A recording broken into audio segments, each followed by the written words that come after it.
Hello, welcome to HITC Sport. Right, let's take a look at every Premier League club and find what current player began life playing for the smallest club, whether that be in the youth teams or whatever. Literal tiny clubs, ones most of you will never have heard of. Right, let's go. Arsenal, BERND LENO, SV Germania, Bietigheim, 1909.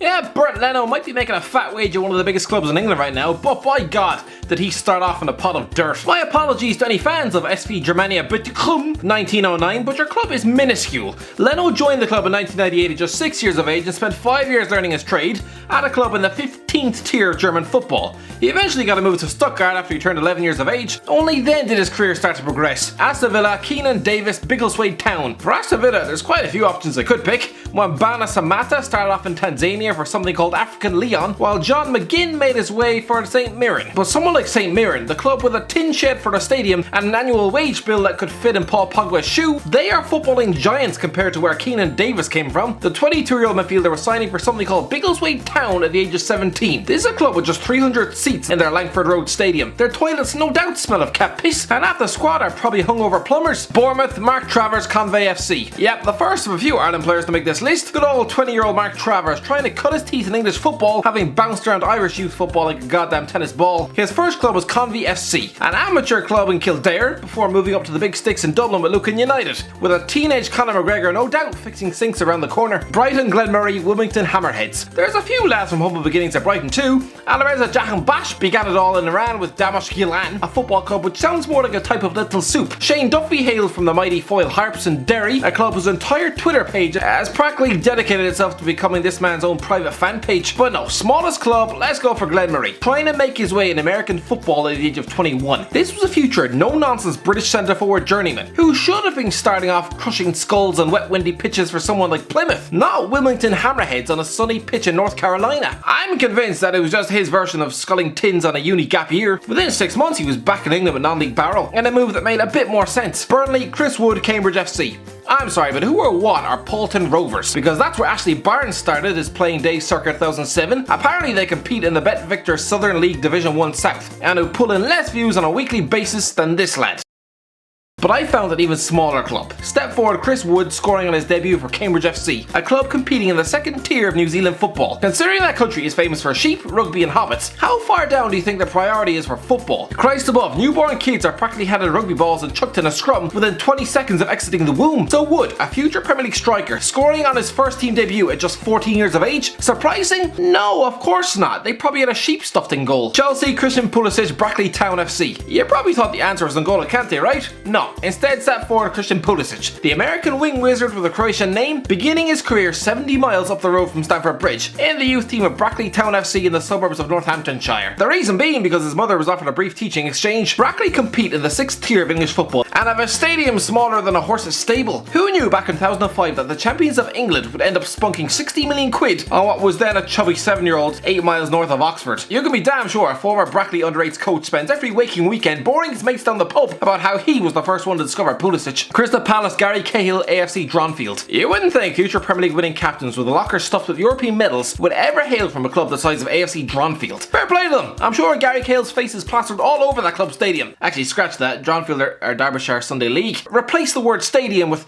dirty changing rooms stinking of sweat and wet cement. But yeah, Cahill played for the club until the age of 15 before ending up at Aston Villa in 2000. Everton, Theo Walcott, AFC Newbury. Seamus Coleman runs him close, having started out as St Catherine's and Killybegs, but no, step forward Theo Walcott. Every time the media perpetuates the myth that this fella began at Southampton, the coaches at AFC Newbury must die inside. This club never gets any recognition for the fact that they took him in as a tiny 10-year-old kid in 1999. He only lasted 1 season there, still scored more than 100 goals before getting a move to Swindon Town. Christ, some of the poor defenders he must have faced, who probably still seek weekly counselling for PTSD flashbacks of that man's pace. You think this club would be proud when he signed for Arsenal and went to a World Cup in 2006? No, that was the year this club died a literal death. Just like Walcott's potential, it just does not exist anymore. Leicester, Jamie Vardy, Stocksbridge Park Steels. There's a few I could choose. Johnny Evans came through at Greenland FC. Demarai Gray was a product of Cadbury Athletic, while Kasper Schmeichel began in Lisbon with Estoril. But no, of course, Jamie Vardy. After rejection at Sheffield Wednesday, and after briefly considering a switch to the army, he spent 7 years at Stocksbridge Park Steels, rattling in goals against bewildered mechanics up until 2010. The man was earning 30 quid a week. He failed to try with Crewe Alexandra before ending up at Halifax for £15,000. Future England internationals and Premier League champions slumming in the 9th tier of English football football on a pre-match diet of vodka Skittles? Liverpool, Jordan Henderson, Sunderland. Yeah, as we all know, Champions League winning captain Jordan Henderson hails from a tiny club in the northeast.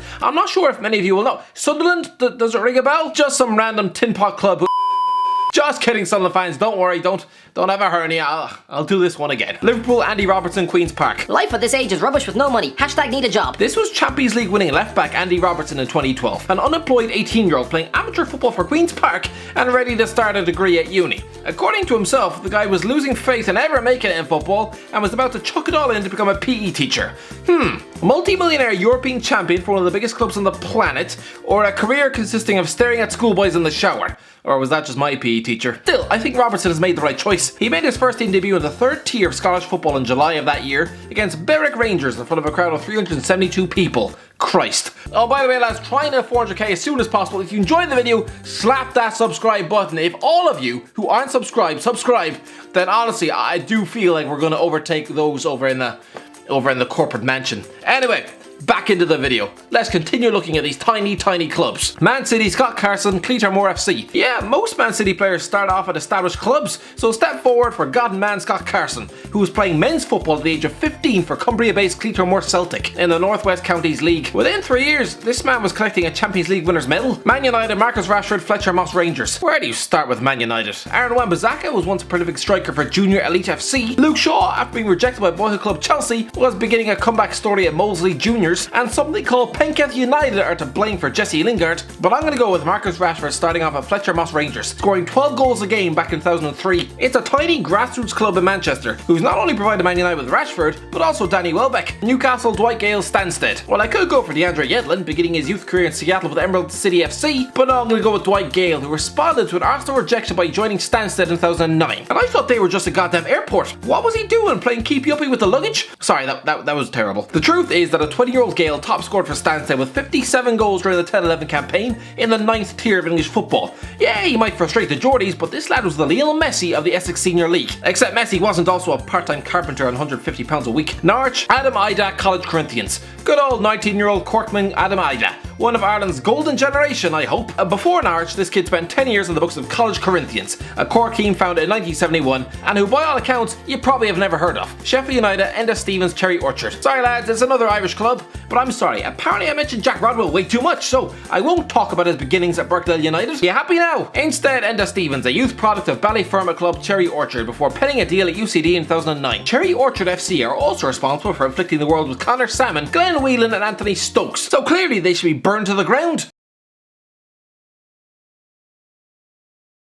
Southampton, Danny Ings, Netley Central Sports. Yeah, the best player Southampton began at the smallest club, but who or what are Netley Central Sports? It sounds like some dodgy MLS channel you might stumble across in your search for babes. I mean the Discovery Channel. Yeah, Ings played his youth football there, dreaming of playing for his local club Southampton, but no, they told him he was too small. Fast forward 12 years and he's their goddamn saviour. Tottenham, Ben Davies, Viborg FF. Well, Harry Kane did start out at Ridgeway Rovers, but they produced some decent talents in the past, so probably gained a bit of fame nowadays. Ben Davies, though, was hauled out of Swansea as a 9-year-old back in 2001 and tossed in the youth team of Viborg FF, something that sounds like a cheap brand of knockoff beer, after his dad got a job out in Denmark. Davies spent 3 years there, on the books of a club with just one major trophy in their 130-year history. Watford, Troy Deeney, Chelsea Town. Good old Troy Deeney. But after being expelled from school at 14 years of age, the lad begun life as a bricklayer, earning £120 a week while playing Sunday football for Chelmsford Town. It was there this man was scouted by Walsall's head of youth MICHAIL, only at the club to watch his son. Deeney was playing while drunk, but still scored 7 goals in an 11-4 win, necking 9 tins of Fosters before bagging 2 hat-tricks. Wow. By the way, he only attended his Walsall trial after his Chelmsford manager dragged him out of bed and paid for his taxi.